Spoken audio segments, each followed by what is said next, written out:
కేసీఆర్ కీలక వ్యాఖ్యలు చేశారు. ఇన్ని రోజులు మౌనంగా గంభీరంగా చూస్తున్నా అన్నారు. తాను కొడితే మామూలుగా ఉండదన్నారు కేసీఆర్. తెలంగాణ శక్తి ఏంటో కాంగ్రెస్ వాళ్ళకి చూపించి మెడలు వంచుతామన్నారు. కాంగ్రెస్ ఏడాది పాలనలో ప్రజలు సంతోషంగా లేరన్నారు కేసీఆర్. కాంగ్రెస్ నేతలు దొరికితే ప్రజలు కొట్టేటట్టే ఉన్నారని చెప్పారు. నిన్న కాంగ్రెస్ వాళ్ళు పోలింగ్ పెడితే తమకే ఎక్కువ ఓటింగ్ వచ్చిందన్నారు కేసీఆర్.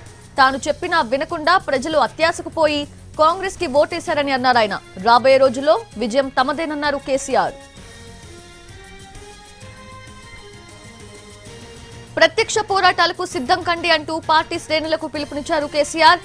ప్రాణం పోయినా సరే తెలంగాణ కోసం కొట్లాడేది తామే అని, తెలంగాణకు రక్షణ కూడా తామే అని అన్నారు కేసీఆర్.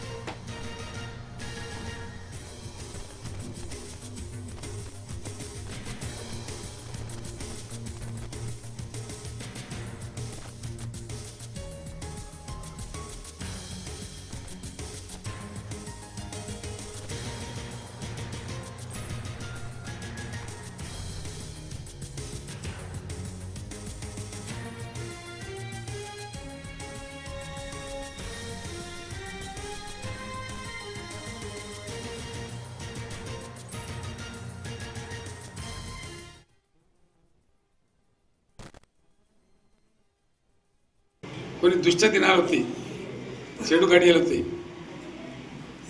మనోళ్ళు కూడా అలవోకగా ఓట్లేసారు. మీరు గొప్పలే, మీరు మాణిగ్రహం గెలిపించారు. కొన్ని నియోజకవర్గాలలో అత్యాశకు పోయి నేను చెప్పిన కూడా అప్పుడు మంది మాటలు పట్టుకొని మారమానం పోతే మళ్ళీ చివరికి ఇల్లు కాలిపోతారు.